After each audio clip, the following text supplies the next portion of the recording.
The stars had always called to humanity. For 300 years, they answered that call. They built ships that could cross the emptiness between worlds. They made homes on planets their ancestors could only dream about. They spread across 12 star systems, building cities under alien skies and raising children who had never seen Earth's blue oceans. Admiral Park Do-hwan stood at the observation deck of Kepler Station, watching the stars. He was 57 years old, with gray hair and tired eyes that had seen too many battles. The belt conflicts had taught him that war was ugly. It had also taught him that sometimes war was necessary. Behind him, the station hummed with activity. Kepler was humanity's largest outpost in the outer reach, home to 30,000 people. Scientists studied alien artifacts here. Traders exchanged goods from a dozen worlds. Children played in the gardens while their parents worked. It was a good place. A peaceful place. Park knew that peace would not last. The message had arrived 3 days ago. A Concorde diplomatic ship was coming. The Galactic Concorde wanted to talk. Park had spent his entire career hearing stories about the Concorde. They were ancient. They were powerful. They had existed for longer than humanity had walked upright. A council of elder species, they controlled most of the galaxy through a simple method. They were too strong to fight. Species that joined the Concorde received protection. Species that refused received destruction. No one had ever refused and survived. The diplomatic ship arrived exactly on time. It was beautiful in a way that made Park uncomfortable. The design was too perfect, too precise. It looked like something that had never known failure. Dr. Yoon Hannah met him at the docking bay. She was the station's chief xenolinguist, a small woman with sharp eyes and a quick mind. She had spent 20 years studying alien languages and cultures. She was the best humanity had. "Admiral," she said, falling into step beside him, "I've reviewed everything we know about Concorde diplomatic protocols. They value directness. They consider small talk to be insulting." "Good," Park said. "I hate small talk." The airlock opened with a soft hiss. Park had seen pictures of Concorde species before, but pictures did not prepare him for Veth Prime. The ambassador was tall, very tall. Nearly 3 meters of segmented body covered in dark chitin that gleamed like polished metal. 4 arms folded across its chest. 2 large eyes studied the humans with an expression that might have been curiosity or might have been contempt. "Admiral Park Do-hwan," Veth Prime said. His voice was surprisingly smooth, translated through a device on its collar. "I bring greetings from the Galactic Concorde." "Ambassador," Park replied with a small bow. "Welcome to Kepler Station. We are honored by your visit." "Honor is earned," Veth Prime said. "Your species is young. You have not yet earned honor. You have earned attention." Park felt Dr. Yoon stiffen beside him, but he kept his face calm. He had expected arrogance. The Concorde had conquered a galaxy. They had earned the right to be arrogant. They walked to the conference room in silence. Park had ordered his best food prepared, his finest drinks made available. Veth Prime touched nothing. It simply sat, or rather, folded itself into a sitting position and waited. "I will be direct," Veth Prime said. "The Concorde has observed your species for 100 of your years. We have watched you spread across the stars. We have studied your technology, your culture, your history. And what have you concluded?" Park asked. "You are dangerous." The word hung in the air. Park had expected many things: demands, threats, offers. He had not expected this simple statement. "We are not," he began. "You are dangerous," Veth Prime repeated. "Not because you are strong. You are weak. Your ships are slow. Your weapons are primitive. A single Concorde battle group could destroy everything humanity has built in less than one of your weeks. Dr. Yoon leaned forward. Then why call us dangerous? Veth Prime turned its huge eyes toward her. Because you do not know your place. Other young species learn quickly. They see our power and understand. They accept guidance. They join the Concord peacefully. But humanity spreads without permission, builds without approval, acts as if the galaxy belongs to them. The galaxy belongs to everyone, Park said quietly. No. Veth Prime's voice carried no anger, only certainty. The galaxy belongs to those strong enough to hold it. The Concord is strong. Therefore, the Concord decides who may expand and where. This is not cruelty. This is order. Without order, there is only chaos. Chaos means war. War means death. Park understood now. The Concord did not see themselves as conquerors. They saw themselves as parents, controlling children who did not know better. It was almost worse than simple hatred. What does the Concord want? He asked. Veth Prime reached into a pouch on its belt and produced a small crystal. It placed the crystal on the table, and light bloomed from it, forming words in the air. Dr. Yoon read them aloud, her voice growing quieter with each line. Humanity will surrender all military vessels to Concord control. Humanity will disband all armed forces. UN colonies will accept Concord administrators to guide development. Human technology will be reviewed and restricted as the Concord sees fit. In exchange, humanity will receive full protection under Concord law and will be permitted to continue existing. Permitted to continue existing, Park repeated.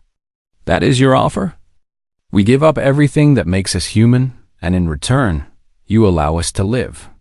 Yes, Veth Prime said. This is generous.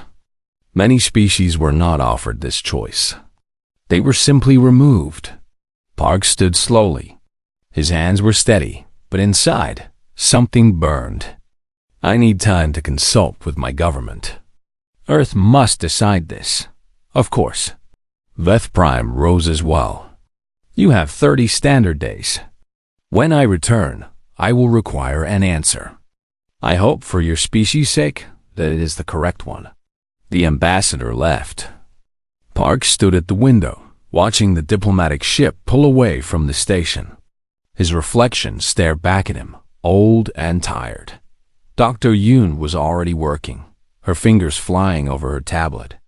Admiral, I'm accessing Concord legal archives. I need to understand exactly what we're agreeing to. Do it, Park said. Find everything. She worked through the night. Park stayed with her, reading what she found, feeling his hope die piece by piece. Just before dawn, Dr. Yoon looked up from her screen. Her face was pale. Admiral, she said, I found records of 17 species that accepted Concord protection in the last 10,000 years. And none of them exist anymore. Not as independent cultures. Their languages are dead. Their traditions are museum exhibits. Their people were absorbed, scattered, bred out of existence. The Concord calls it integration. She swallowed hard. It looks more like extinction in slow motion. Park closed his eyes. He thought about the children playing in the gardens. He thought about Earth, blue and green and beautiful. He thought about everything humanity had built and dreamed and hoped for. They're not offering us peace, he said finally. They're offering us a choice between a quick death and a slow one. What do we do? Park turned from the window. For the first time in years, the tiredness in his eyes was gone. In its place was something harder. Something that had survived the belt conflicts and 100 smaller battles. Something human. We fight, he said. We find a way, and we fight. Dr. Yoon nodded slowly. The Concord has never lost a war. Then we'll have to change that. Park walked toward the door. Send a message to Earth. Tell them everything. and tell them that Admiral Park Do-hwan recommends that humanity refuses to kneel. The message went out at the speed of light. Across human space, leaders read it and understood. The choice was simple, and it was terrible. Extinction now, or extinction later. Or perhaps, just perhaps, something no one had ever achieved. Victory. Earth had never looked more beautiful than it did from the windows of the United Nations Defense Council chamber. Blue oceans stretched across half the planet. White clouds drifted over green continents.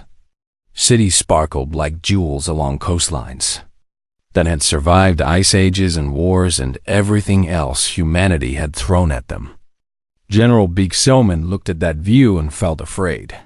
She was commander of Earth's home fleet, responsible for protecting the planet that had given birth to their entire species. She had trained her whole life for this job. She had studied every battle in human history. She had planned for invasions, for asteroids, for civil wars. She had never planned for this. The council chamber was full. Representatives from every colony had traveled to Earth for this meeting. Military commanders stood beside scientists. Politicians argued with philosophers. Everyone had an opinion. No one had an answer. Admiral Park's message had arrived 6 days ago. Since then, humanity had done nothing but talk. "We must accept," General Beek said, her voice cutting through the noise. The room went quiet. Everyone turned to look at her. "I know this is not what you want to hear. I know it feels like surrender, but we cannot win this fight." "You don't know that," someone called from the back. "I do know that." General Beek pulled up a holographic display. Stars and fleet positions filled the air above the table. "This is us. 12 systems, 400 warships, 20 million soldiers across all our colonies." She pressed a button. The display zoomed out. More stars appeared. Many more. This is the Concorde. 11,000 systems. Estimated fleet size, somewhere between 200,000 and 500,000 ships. We don't even know for certain because they're too large to count. The room was silent. "They have been fighting wars since before humans discovered fire," General Beek continued.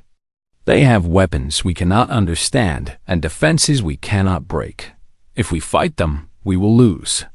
Every single one of us will die. Our children will die. Everything humanity has ever built will be destroyed." She lowered her head. "I am a soldier. I have never run from a fight in my life. But I cannot send our people to die for nothing. If we accept Concorde protection, at least we survive. At least we have a chance." The silence stretched on. Then a chair scraped back, and a woman stood. Captain Shin Yuna was young for her rank, only 34 years old. She had earned her position through skill and sacrifice. 8 years ago, raiders from an unknown species had attacked a human colony. Her brother had been on that colony. He had died protecting civilians, buying them time to reach the shelters. Yuna had hunted those raiders for 2 years. She had found them. She had made sure they never hurt anyone again. Now she looked at General Beek with eyes that held no fear. "Survive as what?" she asked. "Pets? Slaves? Museum exhibits?" "We don't know that. We do know that." Yuna walked to the center of the room. Admiral Park's report included records of 17 species that accepted Concorde protection. Where are they now? Gone. Absorbed. Erased. Their languages are dead. Their cultures are footnotes in Concorde databases. She turned to face the assembly. The Concorde doesn't want allies. They want obedience. They'll take our ships, our weapons, our ability to defend ourselves. Then they'll take everything else, piece by piece, generation by generation, until there's nothing left that anyone would call human. "At least we would be alive," General Beek said quietly. "Would we?" Yuna's voice was soft but carried through the room. "My brother died fighting. He died free. He died human. Is that worse than living for 1,000 years as something less?" The room erupted. People shouted over each other. Some agreed with General Beak. Others sided with Captain Yuna. A few tried to find middle ground, though there was none to find. Then an old man stood up. Professor Kang Tai-Wu was 91 years old. His hair was white, his body frail, his hands shaking, but his mind was sharp as it had ever been. For 60 years, he had studied one thing: extinct alien civilizations. He had traveled to dead worlds and walked through empty cities. He had read the last messages of species that no longer existed. He knew more about death than anyone in the room. "I have something to show you," he said. His voice was quiet, but everyone stopped to listen. "Please." A technician helped him connect his tablet to the display. Images appeared in the air. Cities, artwork, writing in languages no living being could read. "This is the Vrel homeworld," Professor Kang said. 3,000 years ago, they were a great civilization. Artists, scientists, dreamers. They accepted Concord protection. The image changed. The cities were dark. The art was in museums on distant worlds. The writing was studied by scholars who treated it like a curiosity. This is them now. Their descendants exist, somewhere in Concord space. But they don't remember their own history. They don't speak their own language. They don't create their own art. They exist, but they are not Vrel anymore. The Vrel are dead in every way that matters. More images. More dead civilizations. More stories that ended the same way. I have studied 17 species that accepted Concord protection, Professor Kang said. Every single one followed the same path. First, they lost their weapons. Then their independence. Then their culture. Then their identity. Then their future. The Concord does not conquer through war. They conquer through time. They are patient. They can afford to wait. He turned off the display. The room was dark, except for the light from Earth's windows. "General Beak is right," he said. "We cannot win a war against the Concord. Not a normal war. Not by their rules." General Beak nodded. "Then we must accept." "No." Professor Kang shook his head slowly. "We must fight. But we must fight in a way they do not expect. The Concord has never lost because they have never faced an enemy willing to sacrifice everything. Every species they conquered calculated the odds and chose survival. They submitted. They hoped they could preserve something of themselves." He looked at Captain Yuna. "Perhaps it is time to stop calculating. Perhaps it is time to show the galaxy that some things are worth more than survival." The vote was taken an hour later. It was not unanimous. General Beak voted against. So, did others who believed survival was more important than pride? But the majority voted yes. Humanity would fight. Admiral Park received the news at Kepler Station. He read the message 3 times, then called his officers together. "We have 23 days before the Concord returns for our answer," he said. "That is not enough time to build a fleet that can match them. It is not enough time to develop weapons that can hurt them. It is not enough time to do anything that makes sense." He looked at each of them in turn. Commander Oh Jun-soo, his tactical officer. Lieutenant Cho Yoonji, his chief engineer. Dr. Yoon Hana, who understood the enemy better than anyone. "So we will not do things that make sense. We will do things that are unexpected. We will find allies in places the Concord has forgotten. We will strike where they are weak. We will make them bleed for every system they take." "Can we win?" Commander O asked. Park was quiet for a long moment. "Probably not. But we can make them remember us. We can show the galaxy that the Concord is not invincible. We can light a fire that might burn for generations after we are gone." Lieutenant Cho smiled grimly. "That sounds like something worth dying for." "I hope it does not come to that," Park said. "But if it does, then let us die well." That night, Park sent messages into the darkness between stars. He reached out to shadows and rumors, to species that had fled Concord rule centuries ago, to rebels and outcasts and survivors. His message was simple. Humanity is going to fight. We invite you to join us. In the deep black of space, signals moved at the speed of light. Somewhere out there, someone was listening. The fire was about to spread. Lieutenant Cho Yoonji had not slept in 4 days. She stood in the engineering bay of Kepler Station, surrounded by pieces of alien technology that should not exist. 3 weeks ago, human scouts had found a Concorde patrol ship drifting in the outer reaches of their territory. The crew was dead, killed by some kind of system failure. The ship itself was intact. It was the greatest gift humanity had ever received. "Run it again," Yoonji said to her team. Sweat dripped down her face. Her hands were black with grease. She did not care. The deadline was 16 days away. Sleep could wait. The scanning equipment hummed. Data flowed across her screen. Yoonji read it, compared it to previous scans, and felt her heart beat faster. "There," she said, pointing. "You see that? The command network. Every Concorde ship connects to it. They share information instantly across their entire fleet." Her assistant, a young man named Ru Min-ho, leaned closer. "That's how they coordinate so well. They're not fighting as individual ships. They're fighting as one mind." "Exactly." Yoonji pulled up a diagram. "But look at this. The network has a center, a hub. If we can disrupt that hub, even for a few minutes, their coordination fails. They become confused, vulnerable. Can we build something that disrupts it?" Yoonji smiled. It was not a nice smile. "I already have 3 ideas. I just need more time." She did not have more time. None of them did. But she would work with what she had. Far from Kepler Station, Admiral Park waited in the darkness.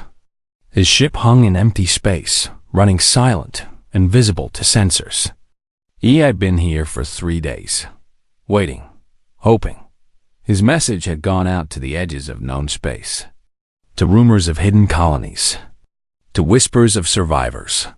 He had no idea if anyone would answer. Then, on the 4th day, something appeared. The ship was strange. It looked like it had been built from pieces of a dozen different vessels, welded together with desperate skill. It was ugly. It was beautiful. It was beautiful. It was alive. "Admiral Park Do-won?" The voice on the communication channel was musical, almost singing. "We received your message.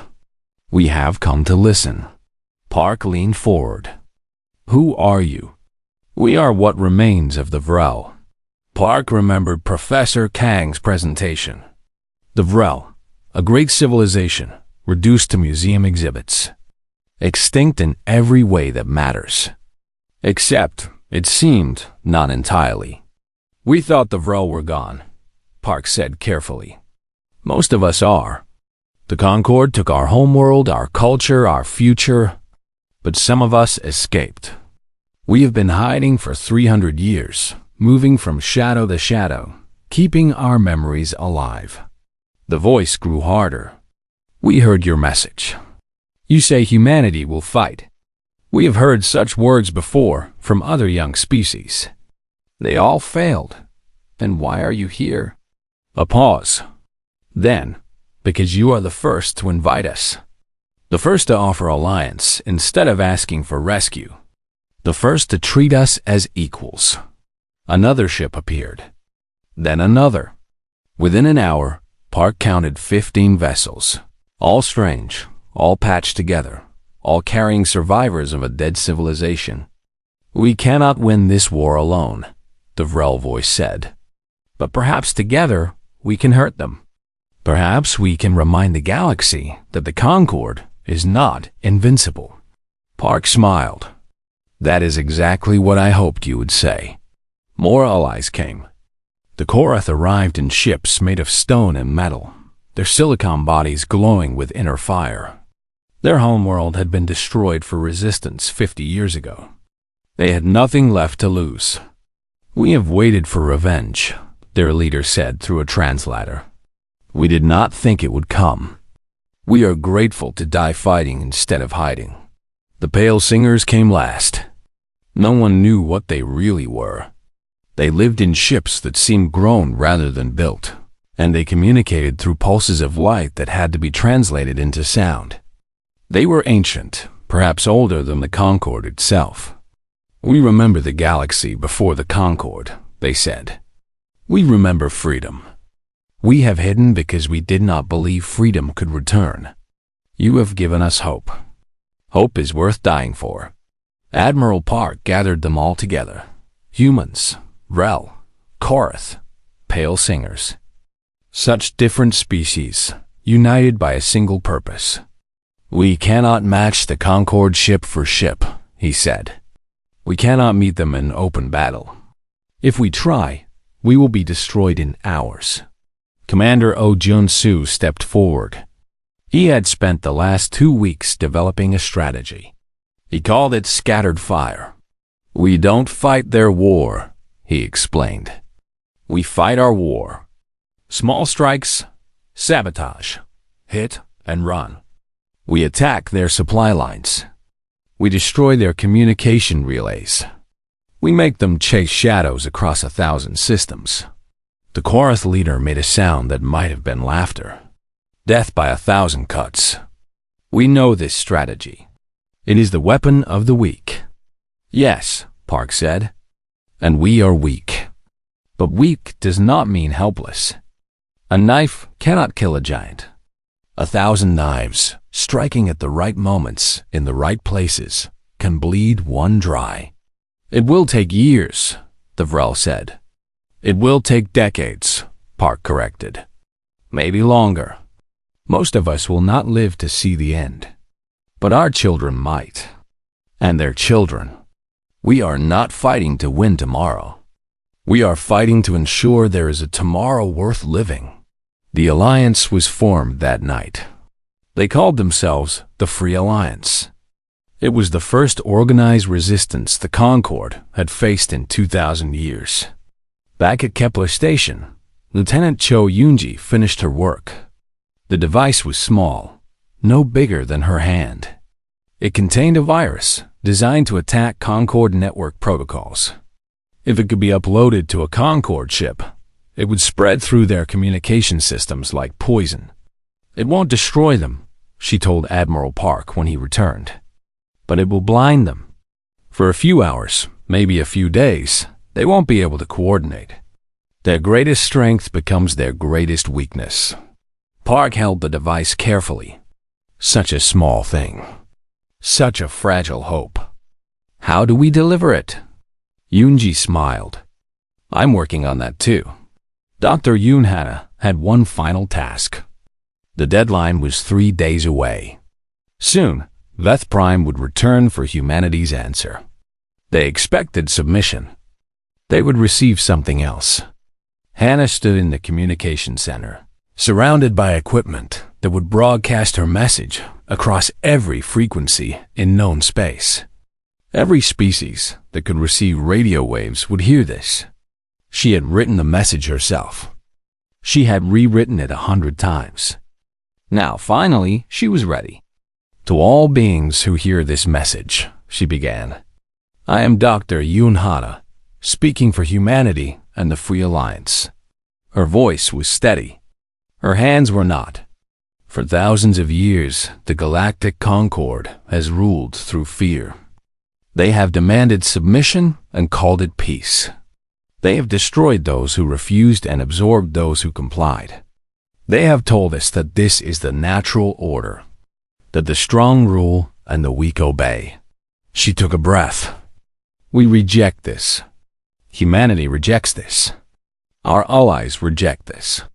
We do not believe that strength gives the right to dominate. We do not believe that peace can be forced. We do not believe that the galaxy belongs only to those who have weapons. Her voice grew stronger. The Concord has offered us a choice: submit or die. We choose neither. We choose to fight. We choose freedom. We choose to stand with every species that has ever dreamed of something better. Now she was almost shouting. We are not fools. We know we are weak. We know we may lose.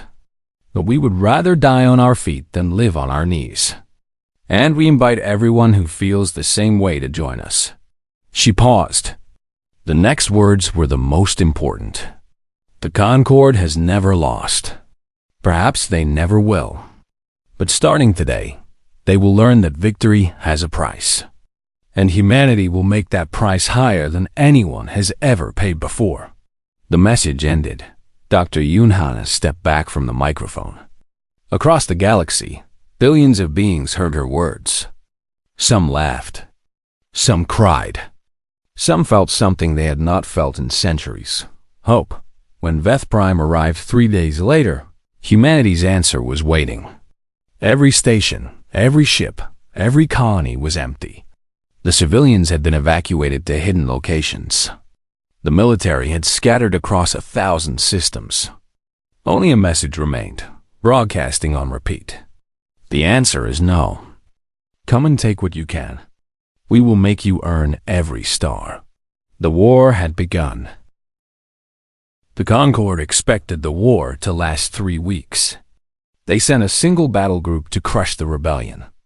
200 ships, enough to glass every human world twice over. They moved with the confidence of an army that had never known defeat. They found nothing.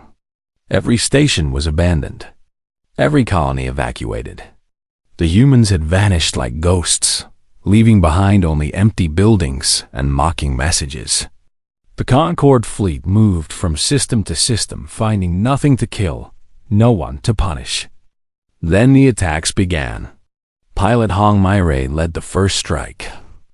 She was 28 years old, small and quiet, with hands that could make a fighter do things its designers never imagined. Her squadron consisted of 12 stealth ships, painted black, running silent, and visible to sensors. They found a Concord supply depot on the edge of their space. It was poorly defended. Why would anyone attack a supply depot? The Concord had never needed to protect their rear areas. Marie's squadron hid them at dawn. They came out of nowhere, firing everything they had. The attack lasted 11 minutes. When it was over, the depot was burning, its supplies scattered across space, its defenders too shocked to respond. The squadron vanished before reinforcements could arrive. Across the galaxy, the Concord High Command received reports of the attack. They were confused. This was not how wars were fought. This was the behavior of criminals, not soldiers. They sent more ships to hunt the rebels. Those ships found nothing but more attacks on more targets. Sergeant Kwon Do-yoon specialized in a different kind of war. He led a Marine unit trained for boarding actions. Taking enemy ships was supposed to be impossible. The Concord had protocols against it. Security systems. Automated defenses. Do-hyun did not care about impossible. His team spent 3 months studying captured Concord technology. They learned the security codes. They found the weaknesses. They practiced until they could move through an alien ship like shadows. Their target was a Concord command vessel, the heart of their communication network in the sector. If they could reach its central computer, they could upload Lieutenant Cho Yoonji's virus. They launched from a hidden base in an asteroid field. Their ship was tiny, barely visible, disguised as debris. They drifted toward the command vessel for 6 hours, patient as death. The boarding was fast and brutal. Do-hyun's team cut through the hull in seconds. They were inside before the alarm sounded. They fought through corridors designed for beings twice their size, using weapons they had built themselves because human weapons did not work well in space. They reached the central computer. Do-hyun uploaded the virus. Then they fought their way back to their ship and escaped, leaving chaos behind them. For 6 hours, the entire Concorde Third Fleet could not communicate. Ships bumped into each other. Orders were lost. Commanders screamed into devices that gave them nothing but static. By the time they recovered, 3 more supply depots had been destroyed. Admiral Park watched the reports come in from his hidden command ship. Every attack was a small victory. Every damaged supply line was a step toward something bigger. But small victories were not enough. The Concorde was adapting. They were sending more ships, spreading their forces, protecting their weak points. Eventually, they would find the human bases. Eventually, they would crush the rebellion. Unless something changed. The message came from the Concorde High Command 6 months into the war. A new commander had been assigned to deal with the human problem. High Commander Prexvalor. Park knew that name. Everyone knew that name. Prexvalor commanded Concorde forces for 800 years. He had destroyed 43 species that resisted Concorde rule. He was patient, brilliant, and utterly without mercy. He was also very, very good at his job. Within 3 weeks, Prexvalor had reorganized the Concorde fleet. He studied human tactics and developed counters. He set traps where rebels were likely to strike. He found 2 hidden bases and destroyed them completely. The tide was turning. Captain Shin Yuna stood on the bridge of her carrier, watching her tactical display fill with red symbols. Concorde ships. Many Concorde ships. Too many. Her fleet had been caught in open space, far from any hiding place. The Concorde had found them by tracking their communications. A simple mistake. A fatal one. How many? She asked. 63 ships, her tactical officer reported. They're surrounding us. We can't run. Yuna looked at the display for a long moment. 21 human ships against 63 Concorde vessels. The math was simple. The answer was death. But death could be useful. Open a channel to the fleet, she said. All ships. Her voice echoed across 21 bridges. 21 crews stopped what they were doing to listen. We cannot win this fight, she said. We all know that. But we can choose how we lose. We can make our deaths mean something. She explained her plan. It was insane. It was suicidal. Every captain agreed immediately. Broadcast our power signature on all frequencies, Yuna ordered. Maximum strength. Make sure every Concorde ship in the system knows exactly where we are. Her crew obeyed without question. The carrier lit up like a beacon, drawing attention from across the system. The Concorde fleet converged on her position. They came from every direction, eager to destroy this annoying rebel. They focused on the carrier, the biggest target, the greatest threat. They did not notice the Free Alliance ships approaching from behind. The Vrel struck first, their patched-together vessels diving into the Concorde formation. Then the Korath, their stone ships absorbing fire that would have destroyed human vessels. Then the Pale Singers, their weapons strange and terrible, light that burned through shields. The trap closed. Yuna's fleet was still dying. She knew that. Her ships were being torn apart by Concorde fire.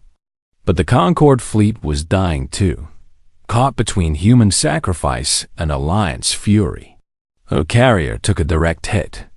Alarm screamed. Fire spread through lower decks. Yuna kept her feet, kept giving orders, kept fighting. A second hit. The bridge shook. Her tactical officer fell.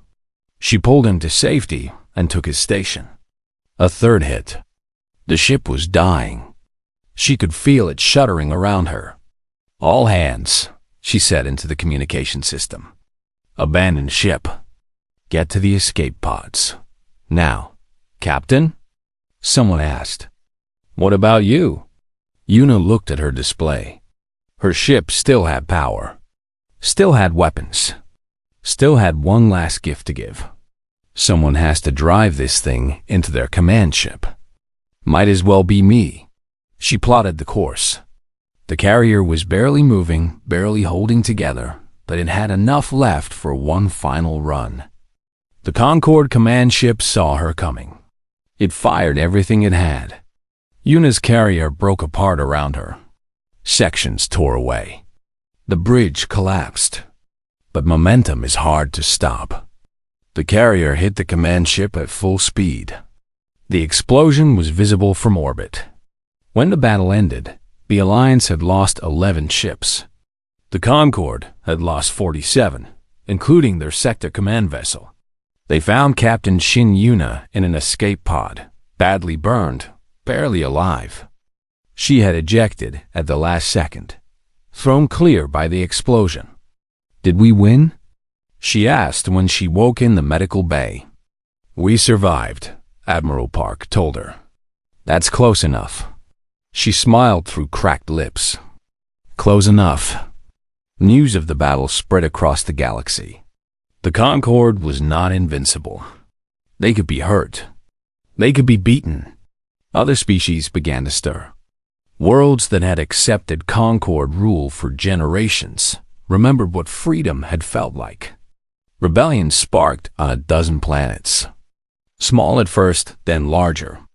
High Commander Prexballer sent reports to the Concorde Council. The human war was no longer contained. It was spreading. Every victory against humanity inspired more resistance elsewhere. The Concorde had a choice. Commit everything to crushing this rebellion, or watch their empire begin to crumble. They chose war. 2 years after the fighting began, the Concorde assembled the largest fleet in their history. 10,000 ships. Enough to darken the sky of every human world. Their target was Earth itself. Destroy the human homeworld, and the rebellion would collapse. That was the theory. Admiral Park knew they were coming. Everyone knew. There was no way to hide 10,000 ships. He gathered the Free Alliance. 300 vessels. Human, Vrel, Karth, Pale Singer. Every ship they had left. "This is it," he told them. "Everything we have fought for comes down to this. If we fail, humanity ends. Our allies end. Everything we love ends." He paused. The weight of the moment pressed down on all of them. "But if we succeed, even a little, we show the galaxy that the Concorde can be challenged. We prove that freedom is worth fighting for. We light a fire that may burn forever." The fleet moved to intercept. 300 against 10,000. The odds were impossible. But impossible had never stopped humanity before. The Battle of the Crimson Nebula would be remembered for 10,000 years. Admiral Park Do-hwan led his fleet into the nebula, knowing it was a trap. The clouds of red gas would interfere with sensors on both sides. It would be chaos. It would be bloody. But it was the only place where 300 ships had any chance against 10,000. "Stay together," he ordered. "Watch each other's backs. Make every shot count." The Concorde fleet entered the nebula like a wave of death. Their ships were beautiful and terrible, weapons of an empire that had conquered a galaxy. They came to end the human rebellion once and for all. Instead, they found a nightmare. The nebula turned the battle into a brawl. Large ships could not maneuver. Weapons fired blindly into the red clouds. The Concorde's coordination, their greatest strength, meant nothing when they could not see each other. Human pilots had trained for this. They knew how to fight in chaos. They darted through the clouds like hunters, striking and vanishing, leading Concorde ships into each other's fire. The Vrel fought with the desperation of a people who had nothing left to lose. Their ships were held together with hope and determination, but they flew them like extensions of their own bodies. The Korath were fearless. Their stone ships could absorb punishment that would destroy anything else. They rammed Concorde vessels, tearing them apart with claws and weapons at point-blank range. The Pale Singers sang their strange songs of light, and Concorde ships died in ways no one could explain. Admiral Park stood on his bridge, directing the battle, watching the chaos unfold. His fleet was dying. He knew that. But the Concorde fleet was dying too. The exchange rate was terrible, but it existed. 3 Concorde ships for every Alliance vessel. Maybe 4. It was not enough. It would never be enough. But it was something. A Concorde battleship broke through the line, heading straight for a civilian convoy that was trying to escape. 30,000 people on those ships. Families, children, the future of humanity. Park did not hesitate. He ordered his flagship to intercept. "Admiral," Commander O said quietly, "if we engage that battleship, we will be destroyed." "I know." Park looked at his old friend. "Get the crew to the escape pods. I'll handle the rest." "Sir, I cannot leave you." "That's an order, Junsu. Someone has to survive to tell this story." The crew evacuated. Park stayed at the helm, guiding his ship toward the battleship. It was a good ship. It had served him well. It would serve him one more time. The battleship saw him coming. It fired everything it had. Park's ship shuddered and burned, but it kept moving. Always moving. At the last moment, Park opened a channel to the civilian convoy. "Run," he said. "Don't look back. Just run." Then he aimed for the battleship's engines and pushed his ship to full speed. The explosion lit up the nebula like a second sun. The civilian convoy escaped. 30,000 people lived because one man was willing to die. The battle lasted 3 days. When it finally ended, the Alliance had lost 200 ships. The Concorde had lost 4,000. It was not a victory. The Concorde still had 6,000 ships left. They could still destroy Earth. They could still end humanity. But they did not. High Commander Prexvalor looked at his losses and felt something he had never felt before. Doubt. In 800 years, he had never seen anything like this. Species that resisted the Concorde fought until they were destroyed. They did not win battles. They certainly did not kill 4,000 Concorde ships. These humans were different. They did not fight like a species trying to survive. They fought like a species willing to die. Every ship he destroyed was replaced by 2 more volunteers. Every world he conquered sparked 3 more rebellions. The cost of crushing humanity was becoming too high. Other species were watching. Other species were learning. If the Concorde spent everything on this war, they would be weak. Other enemies would see that weakness. Prexvalor made a decision that would change galactic history. He opened a channel to the Alliance. "I wish to negotiate," he said. The war continued for 4 more years, but the end was never in doubt. The Concorde could not win without destroying themselves. The Alliance could not lose as long as they were willing to pay the price. General Beek Selman led the negotiations. She was old now, her hair gray, her body tired. But her mind was sharp, and she had learned something important during the war. She had been wrong. When she had argued for surrender, she had believed survival was the only thing that mattered. The war had taught her that there were things worth more than survival. Freedom, dignity, the right to choose your own future. She negotiated with that lesson in her heart. The Treaty of Free Stars was signed on a neutral station, watched by representatives from 100 species. The Concorde did not dissolve, but it changed. No longer rulers, but partners. No longer conquerors, but members of a community. The Free Alliance became a permanent institution. Human, Vrel, Korath, Pale Singer, and dozens of other species who had found the courage to resist. Professor Kan Tai Wu was asked to write the treaty's preamble. He was over 100 years old now, barely able to walk, kept alive by machines and determination. But his mind was clear, and his words were perfect. Peace cannot be given, he wrote. It must be earned. Those who would take freedom from others must understand. Some species would rather burn than kneel. Humanity taught the galaxy that lesson. May it never be forgotten. He died 3 days after the treaty was signed. They named a university after him. Captain Shin Yuna attended the sighing ceremony. Her face bore scars from the Battle of Nova Incheon. Her left arm was mechanical, a replacement for the one she had lost. But she walked with her head high, and her eyes still held that fire that had never been extinguished. A young Concord officer approached her afterward. He was barely out of training, born after the war had started.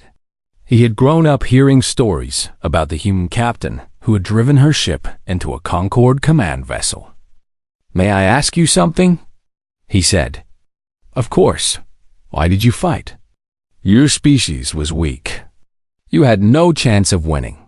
You could have accepted protection and lived in peace. Why did you choose war?" Yuna looked at him for a long moment. She thought about her brother, who had died protecting strangers. She thought about Admiral Park, who had given his life for 30,000 people he would never meet. She thought about all the humans in Vrel and Karth and Pale Singers who had died fighting for something they believed in. "Because peace without freedom isn't peace," she said finally. "It's just a slower death. And humans don't die slowly. We live, we fight. We burn bright and hot and fast. That's who we are." The young officer did not understand. Yuna did not expect him to. His species had ruled the galaxy for millennia. They had forgotten what it meant to struggle, to sacrifice, to choose death over submission. Humanity had reminded them. "Thank you for your time," the officer said, bowing slightly. "You are welcome." Yuna started to walk away, then stopped. "One more thing, yes?" She smiled. It was not a threatening smile. It was warm, almost kind. But there was something behind it that made the young officer shiver. "Remember what we did here. Remember that the galaxy is not yours to control. Remember that freedom is not a gift you can grant or take away. It belongs to everyone who is willing to fight for it." She walked away into a galaxy that had changed forever. The war was over. Humanity had survived. More than survived. They had become something new. Something stronger. Something that would never again bow to anyone. Other species looked at what humanity had done and felt something stir in their hearts. Hope. Possibility. The understanding that the future was not written in stone. The Concord still existed. It was still powerful. But it was no longer the absolute ruler of the galaxy. It was one voice among many, and it had to listen to the others. That was humanity's gift to the universe. Not victory, not conquest. Something more important. The knowledge that anyone, no matter how weak, could stand up and say no. The knowledge that freedom was worth any price. The knowledge that some fires, once lit, could never be extinguished. Humanity had answered the Concord's demand for peace with fire. And in doing so, they had changed everything. The stars had always called to humanity. Now, finally, they had answered back. And the answer was yes. Yes to freedom. Yes to hope. Yes to a future where no one would ever kneel again. The fire burned on, spreading from star to star, generation to generation, forever. This was humanity's legacy. This was the peace they had earned.